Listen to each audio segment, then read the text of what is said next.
Hi. Now, one of the issues I handle when I hold webinars for parents on how to give their children a reading culture is the question of what to do when a child is afraid of reading.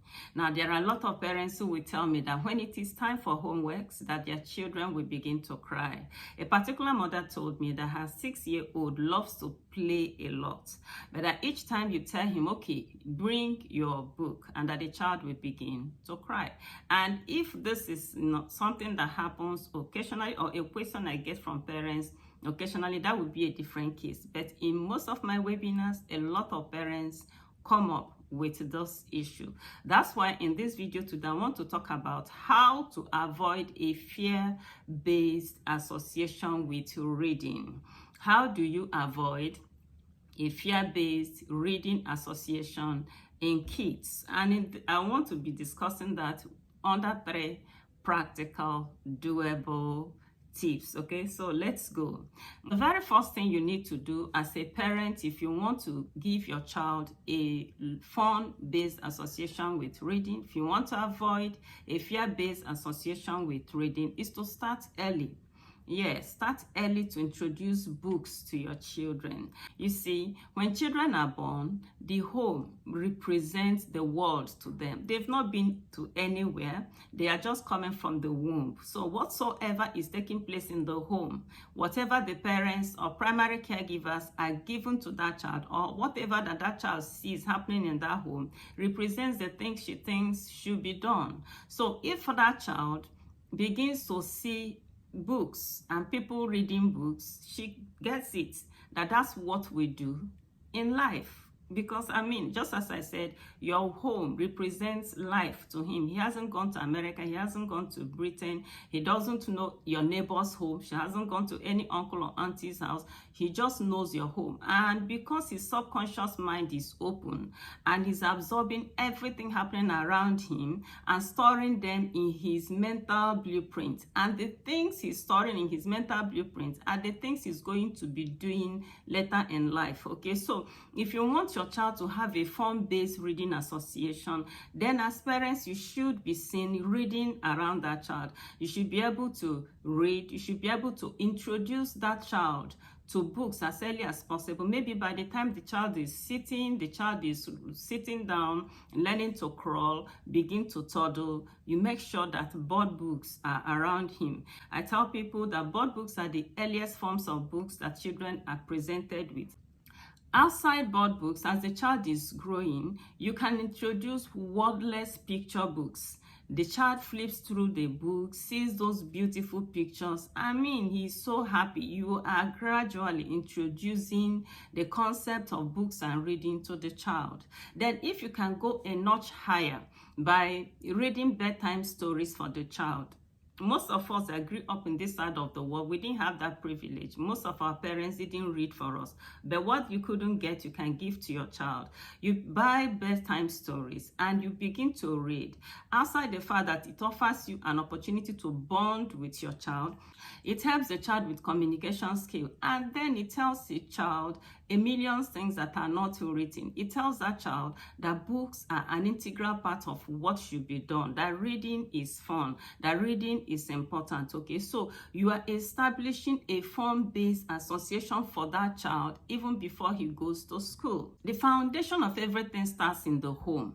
I tell people often that houses have foundation, trees have roots. The root and foundation of most things that happen in the lives of children start from the home. So if you can start by doing these few things I've just talked about now for your child, you will see that that child we already have had a fun-based association with books before he gets to school. Now, what are the things I said? I'll summarize them for you. The first is that the child should see you as parents modeling reading. The child should see you read books. The child should be introduced to board books as early as possible. And the third thing I said is that you should read bedtime stories for the child. By the time you do these 3 things for that child, even before the child gets to school, school, the child would have already started having interest. The child would have already started enjoying reading. The challenge with a lot of parents is that most parents do not have it in their cultural consciousness about walking into the bookshops, okay?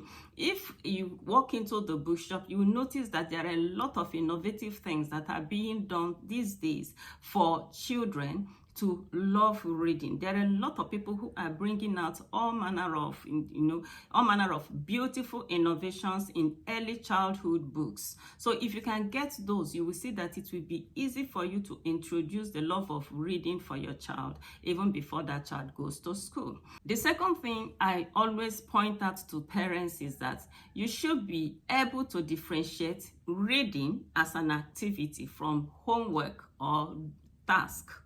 Now, most parents cannot differentiate this thing. They muddle things up. And that's why they would think that reading means doing homework. They think that reading means carrying out a task. And that's why the child cries. There was a particular woman, she told me that her 6-year-old loves to play a lot.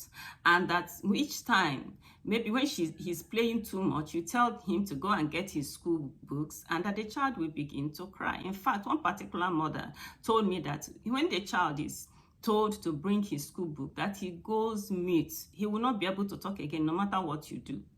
But for the mother that said that her 6-year-old didn't love to read, I told that woman, I said, carry your 6-year-old, go to a bookshop, tell the bookshop attendants to give you age-specific books for 6-year-olds. Allow your child to make his choice. Allow him to choose. And this woman did what I said. She said she carried that child, went to the bookshop, told them to get him the books they have for 6-year-old, and that the child chose about 5. She said that when they got back, this child that she was complaining didn't love to read, that the child became inseparable with the books, that he was glued to the books and was reading and reading and reading. Now, what made the difference? The child was presented the books he loved to read. The child was, the activity was separated. This was reading as opposed to doing homework. Now, that's what a lot of parents do not know. So you can see from this story that there is a difference between reading and doing homework. And parents should be more interested in getting children to love reading as opposed to forcing them to do homeworks. So if you're able to get the child to be interested in reading, and then when that child has learned to read, the child is enjoying reading, it will be easy for that child to eventually do the homeworks, okay? So what I suggest is that get your child, take him to the bookshop, get him the right kind of books for his age, the kind of books that align with his interests, allow him to read, allow him to begin to read them, and present those books to him consistently until it becomes habitual. You must have heard me say that man is a creature of habits, and whatsoever we do continuously, whatever we do consistently becomes habitual. So if you present this child with books consistently, you will see that the child will form a habit of reading. I equally point out to parents that there is one attitude, one behavior of children you should take note of, that children love new things. Yes, children love new things. In this time that you're trying to get your child to love reading, it is your duty to buy a lot of the books, present them with books, new books consistently. You know what the children do? When they're growing up, you give them a toy, they are over that toy, they're so excited about it. After a few days, they dump it. So if you just buy 3 books and think it is enough for 6 months, you're wasting your time, because once that child has finished reading that book, and it's no longer new, he will move on. He won't want to read it again. So if you want to form a habit for your son or for your daughter, then make sure that you buy a lot of those books. You can buy them, put them in your bedroom, and be presenting new ones to him maybe every week, and he will keep reading. As long as the books are new, he will keep reading. Okay, so that's how to do it. It will cost you money, but that is a very beautiful investment. Many people are interested in buying houses, buying cars, and designer this and that, but the most important investment you can make is an investment in getting your child to fall in love with reading, because once a child has a reading culture, he is unstoppable. Why? Because a child who loves to read will be able to acquire any skill, will be able to acquire any body of knowledge to become successful in life. Okay, so make sure you take that child, buy the kind of books they love to read, differentiate between homeworks and reading. Let the child form a habit of reading, and then he will be able to tackle his homework. So the third tip to take into consideration if you want your child to have a fun-based reading association, yes, if you don't want this child to have a fear-based association with reading, is to determine who teaches that child in school.